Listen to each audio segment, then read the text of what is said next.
Look around you, not at this screen. Look around the room you are sitting in right now. Is this what you imagined?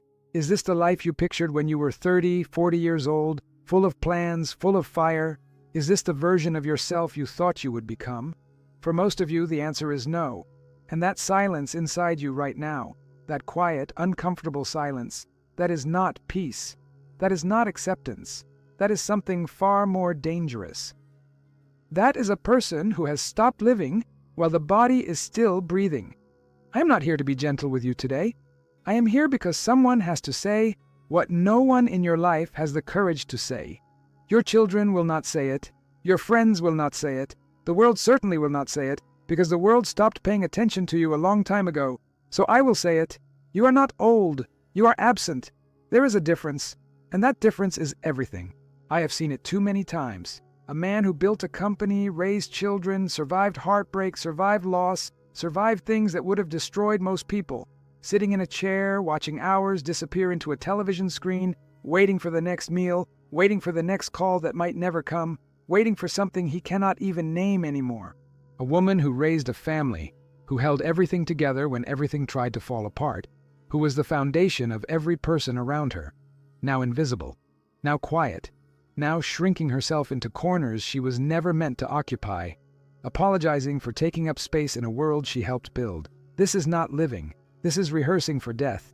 And the cruelest part, the part that stays with me, is that most of you do not even realize it is happening, because it did not happen overnight. It happened slowly, so slowly that you adjusted to each loss without noticing you were losing something at all. First it was the career, then the routine that once held you together. Then the children left and the house got quiet in a way that had weight to it. Then the body started sending different messages. Then the mornings became harder to greet with anything that resembled urgency. And at some point, without signing any paper, without making any conscious decision, you agreed to something. You agreed that this was the final chapter, that your role was now to close things down gracefully, to take up less space, to want less, to need less, to expect less, to be less. You agreed to wait. And the world, which was too busy moving on to notice, let you. But I need to stop here, because before we go any further, I need to ask you something directly. What exactly are you waiting for? Not what you would say if someone asked you at a dinner table, not the polished, acceptable answer.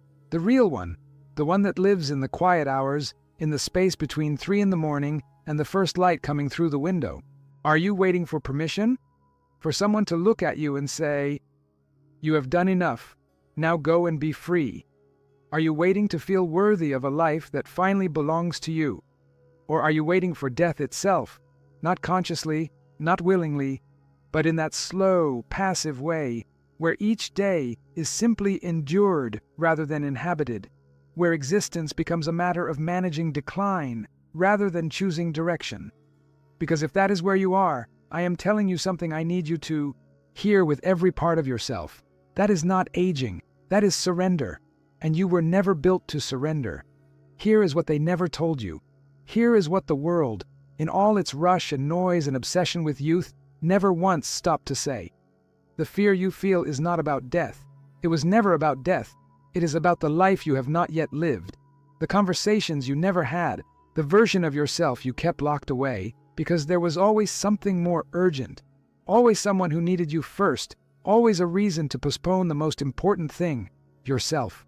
The weight you carry right now, that heaviness, that fog, that sense of going through motions, it is not the weight of age. It is the weight of a self that has been waiting, patient and faithful, for you to finally come home to it.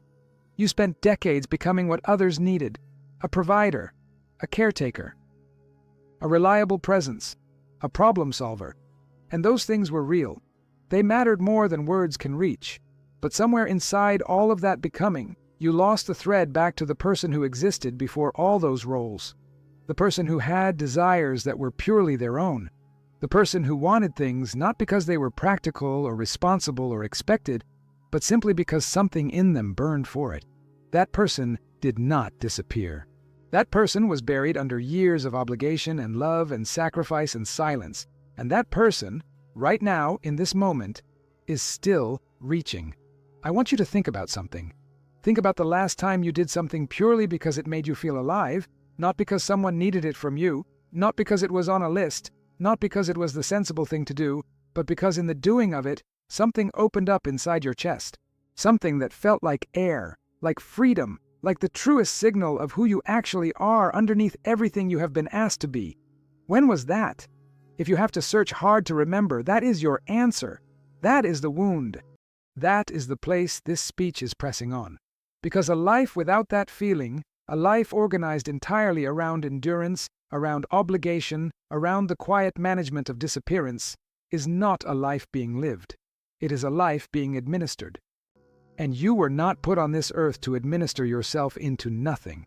There is something that happens to people who face their own mortality honestly, not with terror, not with denial, not with the performance of acceptance, but with genuinely clear eyes, sitting alone with the fact that time is finite and this is the only life available.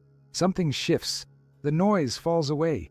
The things that once seemed so consuming, the opinions of people who never truly knew you, the approval you chased for decades, the masks you wore for so long you forgot they were masks, all of it becomes light, almost irrelevant, almost absurd in its smallness. And what remains is something most people never get to see in themselves. What remains is you. Stripped down, essential, unafraid. The person who has nothing left to prove is the most powerful person in any room. Not powerful with aggression, powerful with truth, powerful with presence, powerful with the kind of freedom that belongs only to those who have paid the full price of a life genuinely lived. You have paid that price. Every loss, every sacrifice, every morning you showed up when everything in you wanted to stay down. Every moment you chose someone else's need over your own. That was the price of the life you built, and most of you have paid it in full. But you have not collected what you paid for. So I am asking you, not softly, not as a suggestion, to stop waiting. Stop waiting for the right moment, because this moment, this exact one, is the only moment that has ever truly existed. Stop waiting for permission, because no one is coming to grant it. Stop waiting to feel ready, because readiness is a story the frightened part of us tells to avoid the terrifying and magnificent act of actually beginning. The door you have been standing outside of your entire life, the door to the version of yourself that is fully present, fully honest, fully and completely alive, that door does not require youth. It does not ask for a perfect body or a rewritten past or a single thing you do not already carry inside you. It requires only one thing: the decision to walk through it. Today, not next week, not after the next appointment or the next season or the next version of circumstances that will never be quite right enough. Today, in this moment, with this breath, which is the only breath you are actually guaranteed.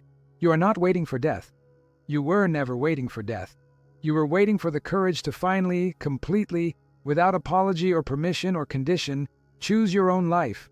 That courage is not somewhere ahead of you. It is not in a younger body or a different story or a past that went another way.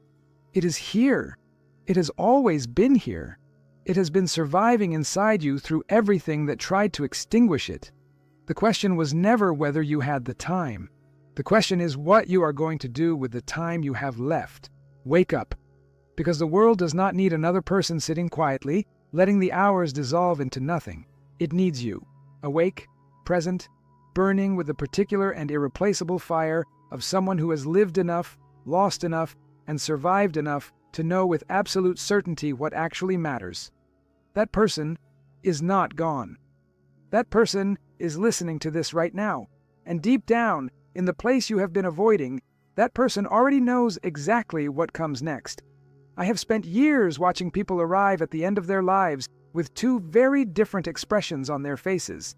The first is peace, the quiet, earned peace of someone who showed up, who chose, even imperfectly, to be present in their own story, who loved out loud and created and took up space and sometimes made a mess of things, but was there, fully there. The second is something I cannot describe without it costing me something to say.